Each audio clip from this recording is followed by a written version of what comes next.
Welcome to MMA Dogs. My name is Hector, and this is my dog Dan. Hey guys. We want to thank you for tuning in. If you haven't already had a chance to do so, subscribe to our channel. That way you get an instant notification in your inbox letting you know that we uploaded the latest UFC prediction video for the next card with MMA betting strategy.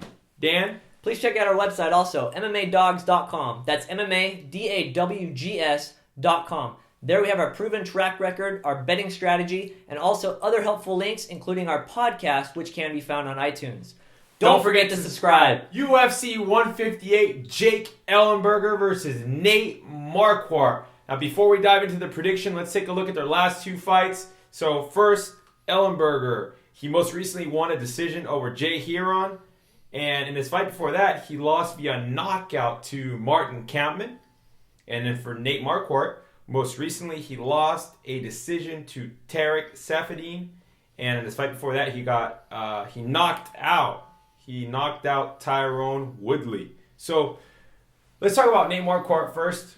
Nate Marquardt's been fighting since 1999. That's when he started his professional career. He's been fighting for a long time. He's fought a lot of really good opponents.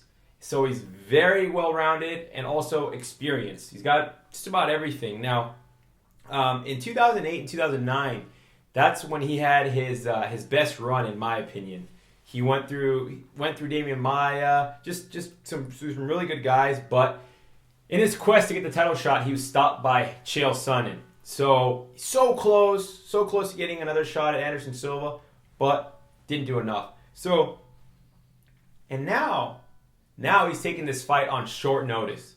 So he had his leg just battered by Saffiedine, and he's taking this fight and this itty-bitty little notice up against a really tough guy in Jake Ellenberger.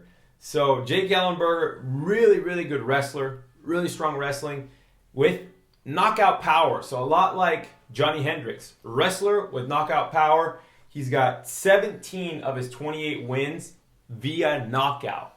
So this guy's a dangerous guy. Now, my concerns for Ellenberger are his gas tank. He seems to gas in the third round, so that's something to look out for. And the fact that he was supposed to fight Johnny Hendricks gives me confidence for Jake Ellenberger. The fact that he was supposed to fight who should be the number one contender, and now is fighting a guy coming off a loss where he got his leg battered and just didn't have an answer for that game plan, gives me the confidence that I need to go from a do not bet to go to Jake Ellenberger via decision. It's going to be a 3-star pick, okay? And I capped it at minus 120. So I like it around minus 120 or better. Even minus 130, minus 140, I like those odds. But anything higher than that, anything higher than minus 120 up to minus 140, I don't like at all. And it's going to be a straight bet, okay? Straight bet. I'm not parlaying this at all. I'm not telling you guys to parlay this at all. But the fact that Ellenberger was supposed to fight Hendricks, I love that. Now Marquardt coming off a loss, that's how I see it. Dan, what do you see? Well, Hector, my dog. This fight is a really interesting fight because, yeah, as you said, Marquardt just fought. And I apologize if I say his name wrong. I actually pronounce his name Marquardt sometimes because of Lord Farquaad from Shrek. Yes, I'm a fan. Deal with it. So anyways, Marquardt, he lost to Tarek Saffiedine, and that was a fight that I kind of bought into the hype around him.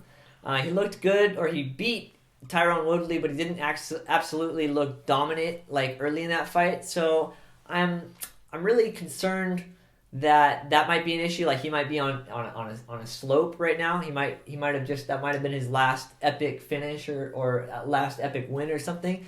And with Jake Ellenberger, he's beat pretty much every opponent over the last, pretty much since he's been in the UFC. I think his only losses are to Carlos Condit and to Martin Kampmann. Yep. But, all the guys that he's fought, and with Jake Shields being the exception, they weren't all that, impressive. They were impressive wins, no doubt about it, especially Sean Pearson and Jake Shields. But, the Jake Shields that he fought that time, Jake Shields just lost to GSP. His dad died, he just, his mind wasn't there. And I really feel like, it could be either guy winning. And I'm telling you right now, before I even tell you my pick, this is a do not bet. Do not bet on this fight, but I'm going to pick Nate Marquardt just because Jake Ellenberger, he gasses, as my dog said. And, Nate Marquardt's actually never been knocked out except to Anderson Silva. And I feel like he's going to go in there. He's fought better competition, and he's going to go in there and get a finish. Probably late, but I wouldn't count out an early finish. I'm going to say late finish in the third round, I think. There you have it. Do not bet, though. Do not bet. There you have it. We are split. I'm going with Ellenberger. My dog's going with Marquardt, or Marquardt, as he likes to say. Lord Marquardt. Yep. And we'll thank you guys for tuning in, and we'll see you in the next episode.